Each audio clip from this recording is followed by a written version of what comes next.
आज fourth principal है, चौथा प्रिंसिपल, उसे थोड़ा और जानेंगे समझेंगे। क्योंकि सर ने तो वन लाइनर दिए हैं, लेकिन उसमें इतनी गहराई छुपी हुई है कि मैंने भी पहले बहुत बार क्लासेस ली है 18 प्रिंसिपल पे। लेकिन अब मुझे कोई कहे ना 18 प्रिंसिपल पे एक दिन क्लास लो, तो मैं नहीं ले सकती अब। मैंने बहुत टाइम से वैसे बंद की थी ये 18 प्रिंसिपल पे क्लास लेनी, कि जब तक मुझे अच्छे से समझ नहीं आएगा मैं इस पे बात नहीं करूंगी। बहुत समय से, मेरे ख्याल से सर के रहते ही मैंने बंद कर दिया था ये। और इस बार मुझे प्रेरणा मिली कि इन प्रिंसिपल्स पे, एक एक प्रिंसिपल पे बात करनी चाहिए, तो इसलिए मैंने शुरू किया। तो आज हमारा तो पहला प्रिंसिपल था आनापानासती ध्यान करें और आनापानासती ध्यान ही दूसरों को सिखाएं। दूसरा प्रिंसिपल था सही आध्यात्मिक पुस्तकें पढ़ें और दूसरों को सही आध्यात्मिक पुस्तकें पढ़ने की प्रेरणा दें। तीसरा था अपने अनुभव दूसरों के साथ साझा करें और दूसरों के अनुभव सुने। दोनों चीजें बहुत इंपॉर्टेंट है खुद को बैलेंस करने के लिए। और आज चौथा अनुभव चौथा जो सिद्धांत पत्री जी ने हमें दिया, कल हमने जाना कि सुनना कैसे है। तो मैंने कल आपके साथ शेयर किया था कि गुरबानी में 4 पद हैं जिसमें सुनने की महिमा बताई गई है। एक पद में 6 लाइनें हैं और 5 लाइनों में बार बार शुरुआत ही यहाँ से होती है, सुनिए सुनिए सुनिए। तो सुनने से आपको सत्य, संतोष और ज्ञान मिलेगा। और 68 जो 68 तीर्थ कहे जाते हैं उनका स्नान सुनने से हो जाएगा। और सुनने से आपको मान प्राप्त होगा, इज्जत मिलेगी। सुनने से आपका सहज ही ध्यान लग जाएगा। और एक पंक्ति में वो कहते हैं कि जो ऐसा करता है वो भक्त बन जाता है, तो फिर वो सदा उसकी आत्मा का विकास होता रहता है और सब दुख दर्द कलेश सब उसके दूर हो जाते हैं। तो आज मैंने गिना तो 4 पदों में उन्होंने 20 बार सुनिए कहा है। बड़ी हैरानी की बात है कि कान तो खुले हुए हैं, लेकिन फिर भी वो हर पंक्ति की शुरुआत में हमें यही कह रहे हैं, सुनिए। सुनिए का मतलब है अपनी पूरी ऊर्जा को कानों के पास ले आइए, एब्सेंट माइंडेड ना रहिए, प्रेजेंट होके सुनिए। तो ये श्रवण की महिमा बताई। और चौथा प्रिंसिपल चौथा प्रिंसिपल मौन का अभ्यास करना, गप शप पूर्णता वर्जित है। ये भी अपने आप में इतना बड़ा प्रिंसिपल है कि अगर 18 तो बहुत बड़ी बात है। अब मुझे लगता है अगर एक भी प्रिंसिपल हमारी जिंदगी में उतर गया तो हमारा बेड़ा पार हो गया। एक भी, हम कहते हैं मैं 18 प्रिंसिपल फॉलो करता हूं, लेकिन नहीं, 18 तो फॉलो करना बहुत ही एक, मतलब मैं अगर कहूं तो शायद सर ही थे जो 18 फॉलो करते थे। एक भी अगर हम फॉलो कर लें तो हमारा तो बेड़ा पार हो जाए। तो ये प्रिंसिपल कहता है मौन का अभ्यास करना, गप शप पूर्णता वर्जित है। और इसी बात को एक्सप्लेन किया सर ने, बहुत बार कहा कि गॉसिप जो है उस सोल के लिए कैंसर है। और गॉसिप को अगर दूसरे शब्दों में हम कहें तो ये है निंदा करनी, कि बैठे बैठे चुगली करते रहना किसी की। अब अगर आप देखो कि 2 लोग बात करते हैं, फोन पे करें चाहे आमने सामने बैठ के करें, कभी आप नोटिस करके देखो हमारे पास अपने लिए और जो सामने बैठा है उसके लिए करने के लिए विषय ही नहीं होता। हम हमेशा तीसरे व्यक्ति को डिस्कस करते हैं कि उसने ऐसा कहा, उसने ऐसा किया, वो ऐसा है वैसा है। कोई जिनसे हमारा कोई लेना देना नहीं है, पॉलिटिक्स को डिस्कस करेंगे हम, रिलीजियस गुरुज को डिस्कस करेंगे, मतलब कुछ लेना देना नहीं है, हम घर बैठ के डिस्कस करते रहेंगे। अगर आप गहराई से देखोगे तो हमारे पास बहुत कम सब्जेक्ट है खुद पर बात करने के लिए, हम दूसरों के बारे में बात करते हैं। तो इसीलिए अगर आप देखो हमारे आसपास कैंसर कितना फैल चुका है, तो कहीं ना कहीं हम रास्ता भटक चुके हैं। तो संत ये कहते हैं कि ये जो चुगली करना, निंदा करना, गप्पे मारना, समय व्यर्थ करना, इधर उधर की बातें करके, ये मनमुख, मतलब जो अपने मन की और जिसका मुख है, जो अपनी मन मर्जी करता है, ये वो लोग करते हैं। जो गुरु के रास्ते पर चलते हैं, गुरु की और जिनका मुख हो जाता है, वो ऐसा काम नहीं करते हैं, क्योंकि गुरु ने तो ये वर्जित किया है। तो अगर वो कर रहे हैं तो फिर वो गुरु की बात थोड़ी सुन रहे हैं, फिर तो अपनी मन मर्जी कर रहे हैं। तो कह रहे हैं कि निंदा तो किसी की भी करनी नहीं चाहिए, और हम घर बैठे बैठे संतों की भी निंदा करते हैं। मैं यहाँ आपको एक एग्जाम्पल देना चाहती हूँ कि बहुत बहुत साल हो गए, शायद 10 साल हो गए होंगे। पत्री जी सफदरजंग आए हुए थे, हम सब बैठे हुए थे और पत्री जी उस समय मौन में थे। तो हम और भी जो कुछ मास्टर बैठे थे, हम बातें कर रहे थे कि आज तो आजकल सब जगह पैसे की बात हो गई है, सारी ऑर्गेनाइजेशंस पैसा लेती हैं, वो भी पैसे से कोर्स कराता है, ये भी पैसे से। हम ऐसे ही बैठ के बातें कर रहे थे, सर दूसरे रूम में थे।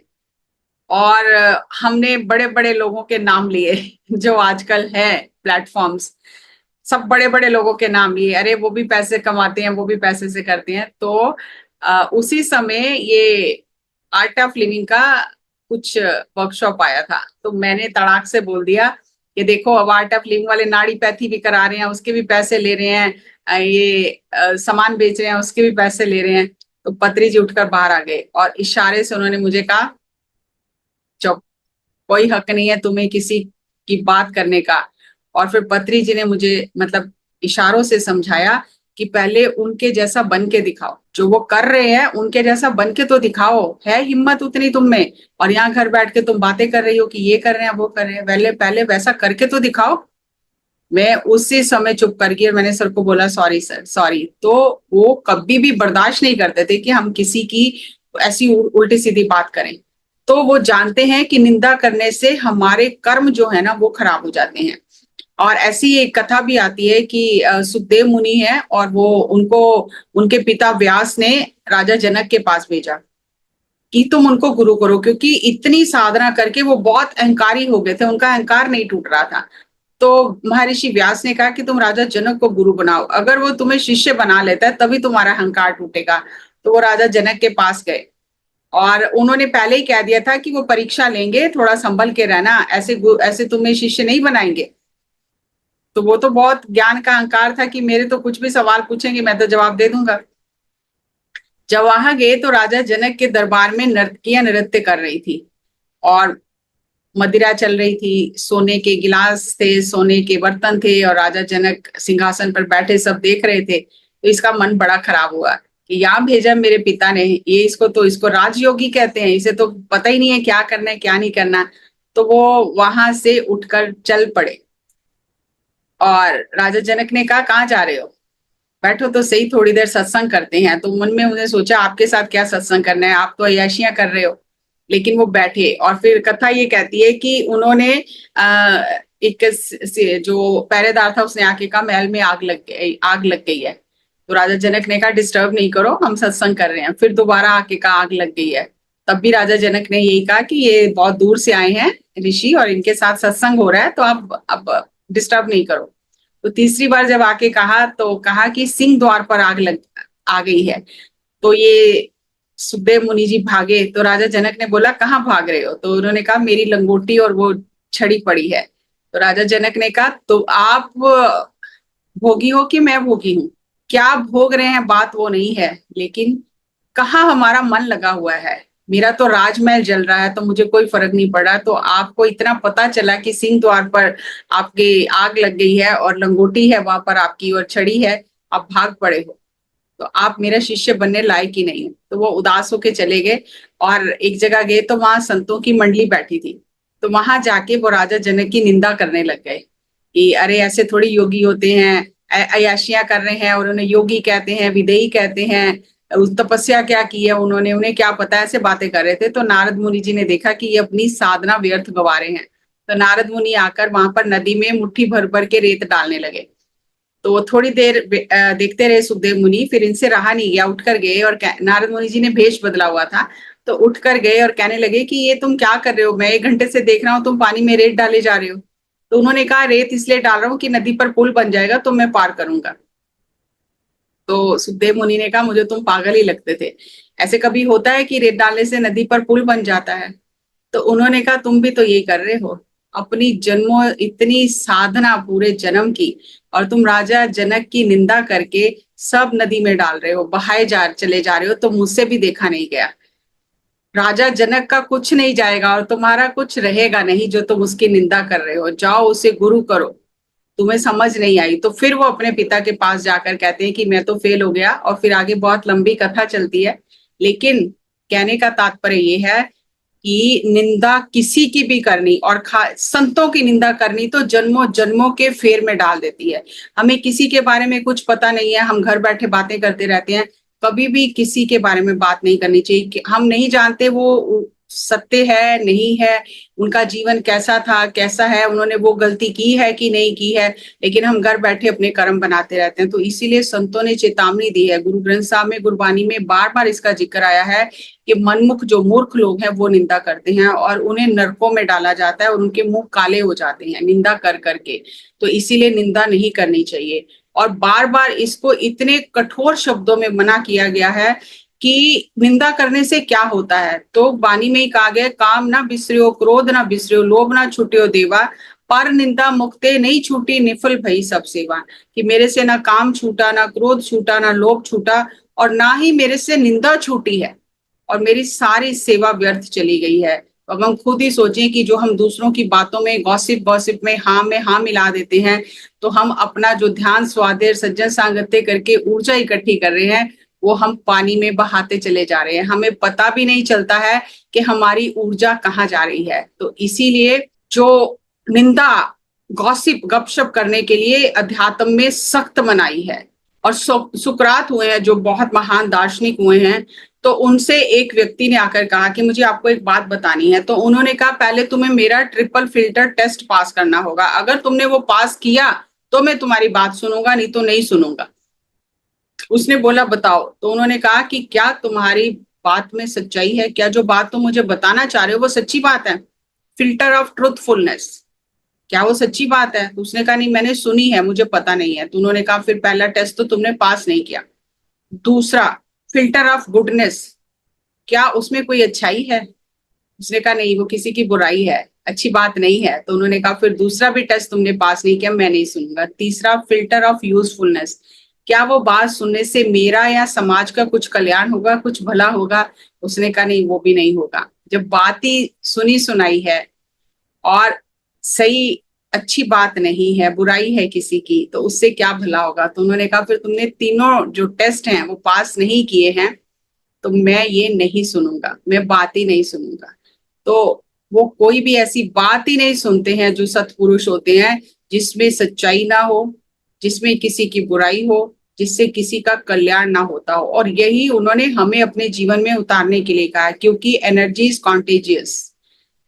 वो जैसे पकड़ लेती है दूसरे की एनर्जी, जैसे हम कहते हैं ना इन्फेक्शन हो गया है। तो वो आप जब बात किसी की सुनते हो उसकी ऊर्जा तुरंत आपके अंदर आ जाती है। अब वो बात अगर सही नहीं है, उसमें सच्चाई नहीं है, कोई उसका लेन देन नहीं है आपसे और आपने वो सुन ली, अब वो बात आपके अंदर काम जरूर करेगी, आपकी एनर्जी को चेंज कर देगी। You become but you surround your self with, जैसी ऊर्जा के साथ आप रहते हो आप वही बन जाते हो। इसीलिए बहुत सावधानी से इन बातों की ओर हम ध्यान दें, क्योंकि हमारा वातावरण वही होता है जो हम बनाते हैं। और अगर हम ऐसी बातें करते रहते हैं और ध्यान भी करते रहते हैं तो हम अपनी ऊर्जा को व्यर्थ गवा रहे हैं। और जैसे ही कोई हमसे कान में आके कुछ बोलता है, किसी के बारे में कोई बात करता है, तो वो अपनी एनर्जी हमें ट्रांसफर कर देता है।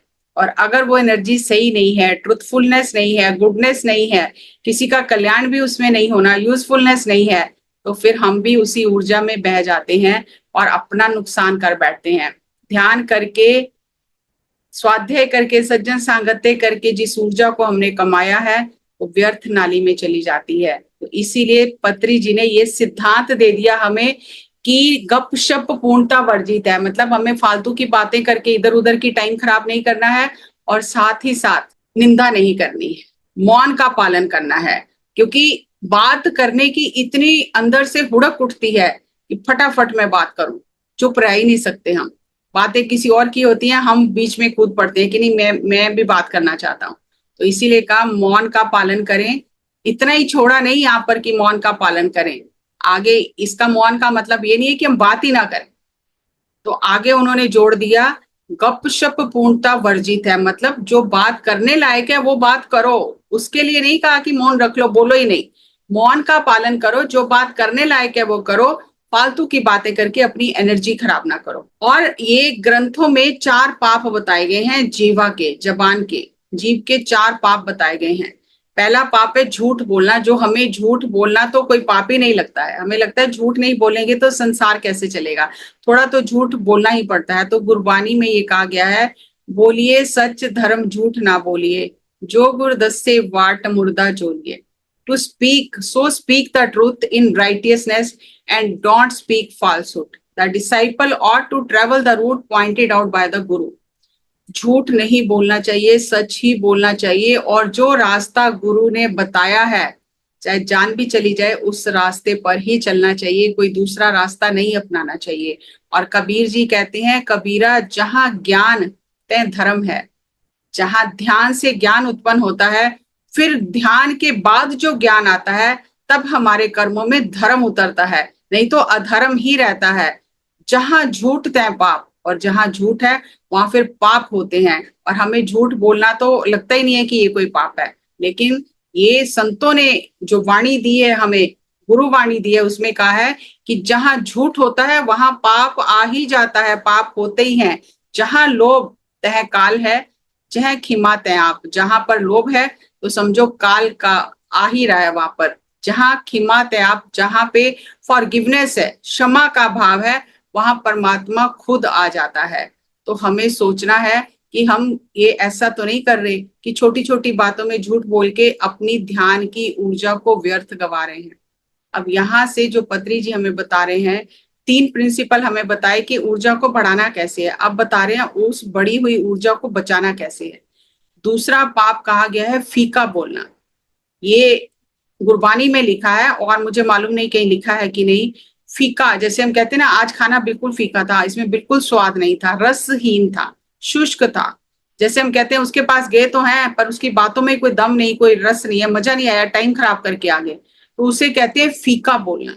कि अगर आप किसी के साथ फीका बोलते हो, मन से ढंग से बात नहीं करते हो, आपकी बातों में रूखापन है, तो फिर आपका तन और मन वो भी रूखे हो जाएंगे। इतना प्रभाव पड़ता है हमारी वाणी का हमारे ऊपर कि अगर हम इस तरह से किसी से बात करते हैं रूखेपन से, बिना किसी रस के, तो हमारा तन और मन भी वैसा ही हो जाता है। और फिर वो जो रूखेपन से हम बात करते हैं उससे हमारी इज्जत भी खराब होती है। और जब हम यहाँ धरती को छोड़कर जाएंगे और ऊपर जाकर उच्च लोकों में जाकर हमें मार खानी पड़ेगी, क्योंकि हम सही आचरण करके नहीं आए हैं। तो यहाँ तक कहा गया है कि उसके मुंह के ऊपर थूका जाता है और उसके मुंह पर चप्पलों से मारा जाता है जो ऐसी बातें करता है। तो हमें तो पता ही नहीं चलता कि हम कर क्या रहे हैं। तीसरा, कड़वा बोलना। नॉर्मली हम कड़वा बोलना ही जानते हैं कि तीखा बोलना या कड़वा बोलना, लेकिन ये 4 तरह के पाप बताए गए हैं। कड़वा बोलना, कबीर जी ने कहा है, ऐसी वाणी बोलिए मन का आपा खोए, औरन को शीतल करे आपो शीतल हुए। अगर हम ऐसा बोल रहे हैं कि उसका भी मन दुखी हो रहा है, अपना तो हमारा दुखी हो ही रहा है, क्योंकि जो अगर हम कड़वा बोलेंगे, गुस्से से बोलेंगे, तो अंदर से जो हमारे जहर निकलेगी, जो हीट निकलेगी, जो गर्मी निकलेगी, जो ऊर्जा निकलेगी, पहले तो वो हमें ही जलाएगी और फिर जिसके ऊपर, जिसके बारे में हम बात कर रहे हैं, फिर उसका मन दुखाएगी। तो इसीलिए कहा गया है कि ऐसी वाणी बोलो कि जो आपका भी मन शांत हो और दूसरे का भी मन शांत हो। और किसी को बुरा कहने की जरूरत ही नहीं, आप किसी को बुरा मत कहो। बुरा कहने से क्या होता है, अगर आपके अंदर ज्ञान है तो एक बात को समझ लो कि किसी को बुरा नहीं कहना है। और जो व्यक्ति मूर्ख है, जिसे गुरु की बातों से कुछ लेना देना नहीं है, जो अपने मन की मर्जी करता है, उसे ज्ञान की बातें सुना के तो भी हमारा ही नुकसान है, हमारी ऊर्जा व्यर्थ चली जाएगी। तो अगर कोई व्यक्ति मूर्ख है तो उससे वाद विवाद करने की कोई जरूरत नहीं है, उससे हमारी ऊर्जा व्यर्थ चली जाएगी। इसीलिए पत्री जी ने कहा, इतनी बातें खोल के नहीं बताई, एक लाइन बता दी, मौन का पालन करें, गपशप वर्जित है, लेकिन उसके पीछे कितना कुछ है ये धीरे धीरे चीजें समझ में आ रही हैं। व्यर्थ बोलना, चौथा है व्यर्थ बोलना, कि ऐसा कोई भी काम ना करो कि आगे शरीर छोड़कर फिर वहां जाके पछताना पड़े अपने कर्मों के लिए।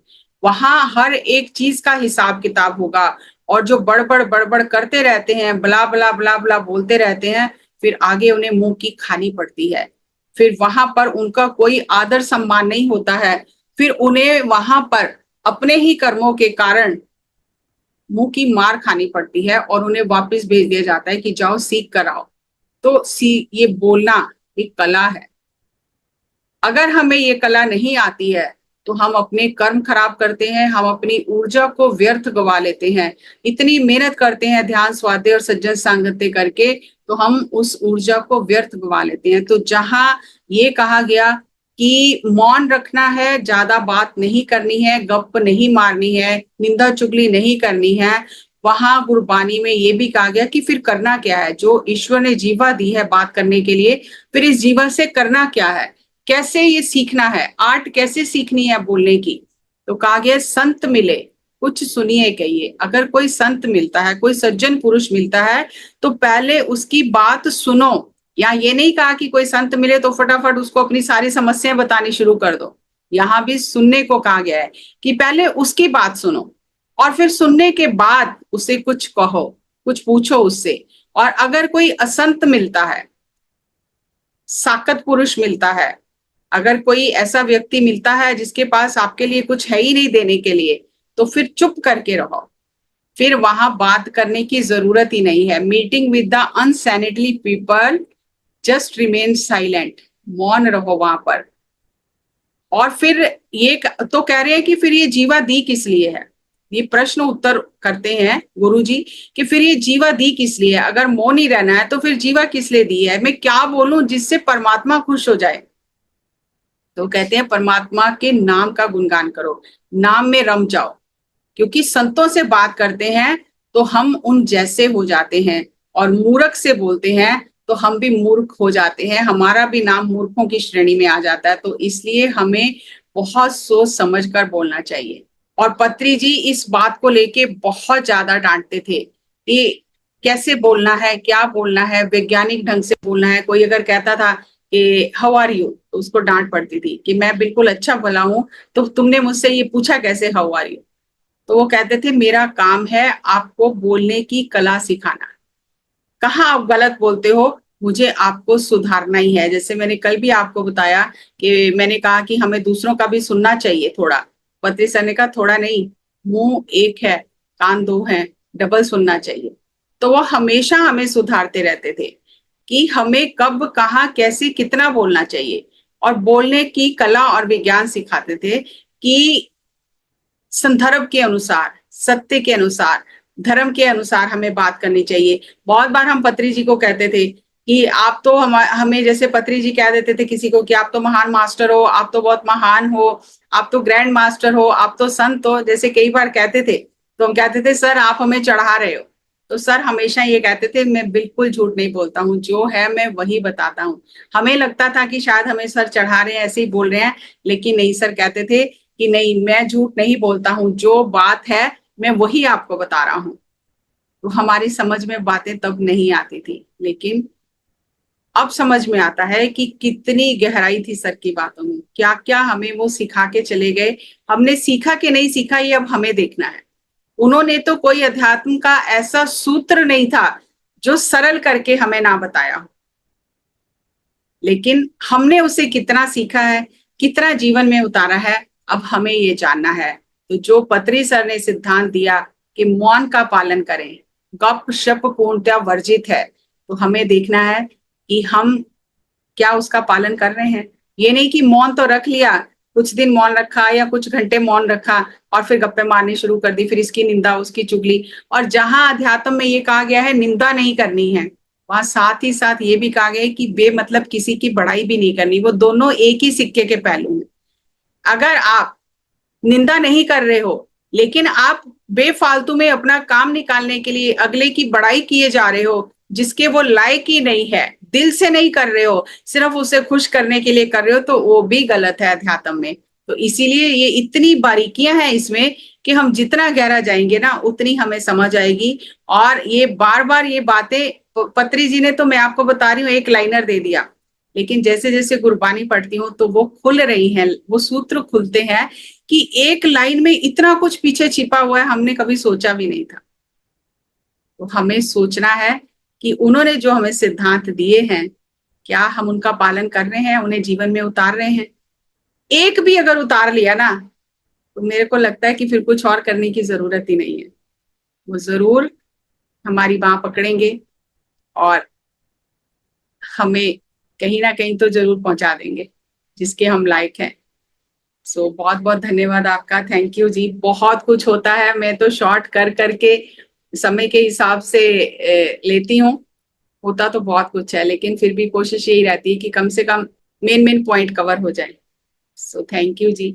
तो छोटी छोटी बातों में हम झूठ बोलते हैं, हमें ये पता ही नहीं चलता कि झूठ बोलने से हमारा एनर्जी सिस्टम हमारा साथ छोड़ देता है। मैं एक शॉर्ट बनवाया है, मैंने शूट किया था कि कैसे हमारा एनर्जी सिस्टम इमीडिएटली हमारा साथ छोड़ देता है। जैसे ही आप झूठ बोलते हो आपको पता भी नहीं चलता है, आपकी सोल, आपका सबकॉन्शियस माइंड और आपका कॉन्शियस माइंड सब आपका साथ छोड़ देते हैं। आपका एनर्जी कनेक्शन कट जाता है, जैसे बिजली चली जाती है ना एकदम, ऐसे आपका इनर एनर्जी कनेक्शन कट जाता है और फिर नॉर्मल होने में बहुत टाइम लगता है और हमें तो पता भी नहीं चलता है कि हमारा कनेक्शन कटा कब और जुड़ा कब। तो ये छोटी छोटी बातें हमें झूठ लगती ही नहीं है। और जैसे जैसे आप इन चीजों को इम्प्लीमेंट करोगे ना लाइफ में, तो आपकी एनर्जी बहुत बढ़ जाएगी, बचती चली जाएगी एनर्जी जो हम वेस्ट कर रहे हैं।